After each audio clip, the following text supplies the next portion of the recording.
There was an interesting storyline with the two coaches where they found each other on the boundary.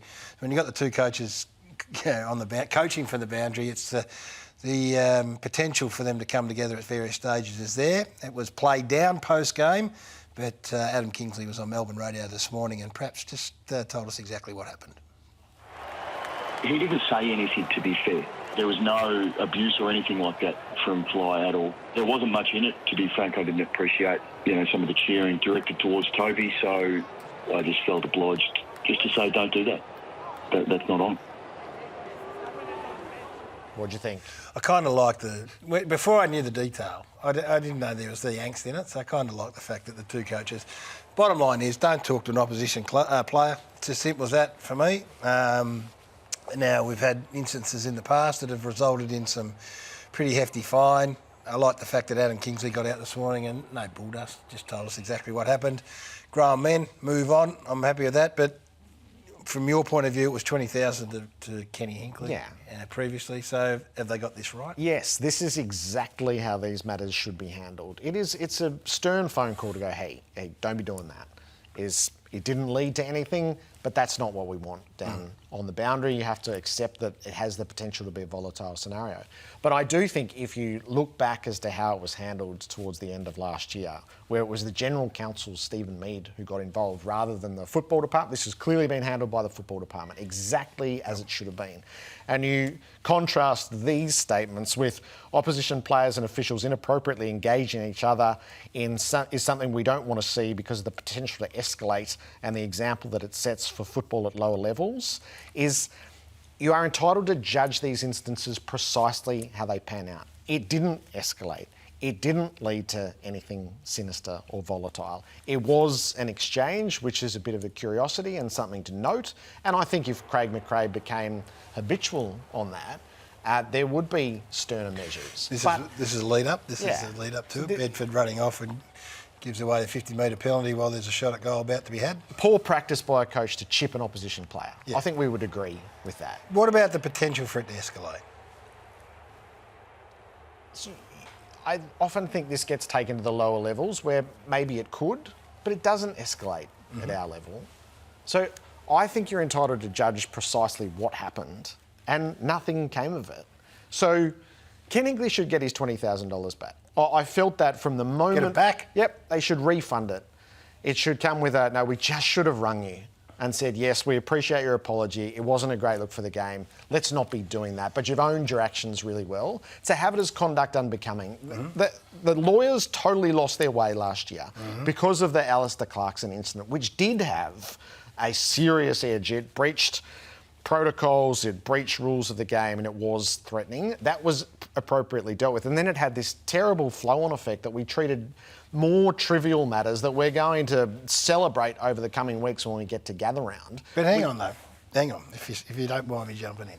If you see the potential that Alistair Clarkson's incident could have got to and the severity of it... Homophobic slur.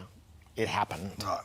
So, from that point of view. But, I mean, if you don't come down on these, who's to say... What if it happens next week? Phone call. Another phone call? How many phone calls? Ken Hinkley did this, Gaz. He did this. Yeah. There was nothing... It was... Good theatre. It was mockery. And he shouldn't have done it. And he said immediately that he shouldn't have done it. That wasn't a $20,000 fine, and that's not worthy of a fine either. I actually think it's really poor practice, other than the serious stuff, which Clarkson was, to be fining the coaches of the league. I think sanctioning them is really poor practice. And if this is the approach for the year, it's the right I like it. Who's driving this from the AFL? Well, that's the football department. So this is Laura Kane's portfolio. Tick for Laura. Get it out of the hands of the lawyers and put it back in the football construct. I think they've done the right thing, and it shows how far they strayed last year. I'll tell you what, Kenny will be happy getting 20k back. Well, he should. Eh? Actually, they probably should pay him royalties. Zero. It's already spent. The winners left such an impression, didn't they? They're two contenders. One's the darling of the comp, one's the popular pick. What the Giants did yesterday was affirm their place. I'll tell you what I loved.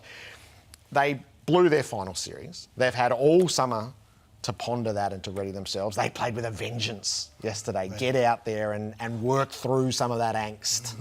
I loved it. They were outstanding, and I loved what Adam Kingsley had to say pre-game when Dermot Brereton just Mild-mannered Dermot, just fishing for an answer. Put this to Adam Kingsley, and this was his response.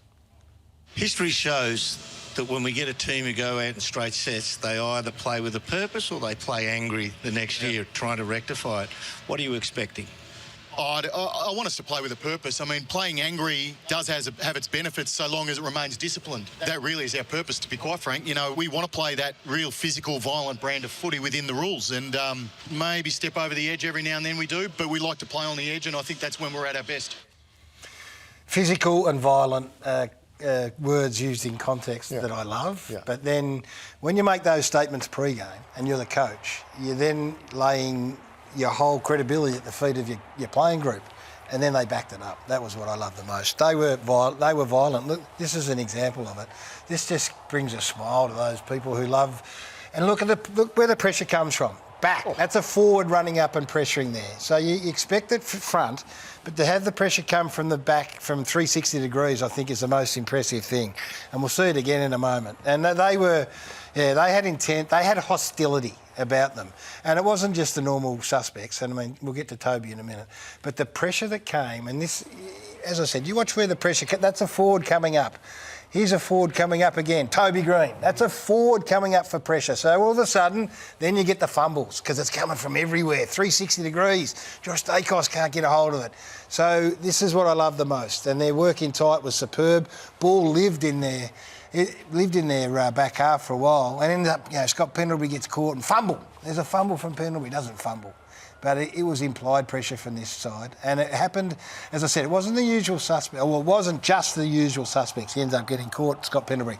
So we know Toby Greene puts pressure, but I thought Josh Kelly had a real edge. Now, he's a smooth, silky performer. We know that Callum Ward plays with, but Bedford was, intent. Ash had great intent. These are blokes that put pressure on all around the ground. So I love that they were nasty and violent, to use the term, and then they brought this 360-degree pressure that 59 tackles, beautiful. That demeanour suits them through their finals campaigns. They used to say they brought their steel chairs to those games, and that's how it looked yesterday. But when it goes a little bit too far, Toby Greene has been fined $10,000. He's been charged with kneeing, and this was regarded as an intentional act in the way that it's been graded. Yeah,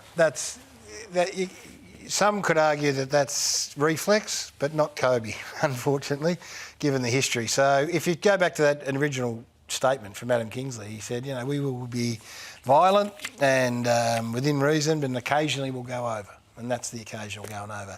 And guess what? You live with that. You will live with that, as long as you don't get suspended in a final.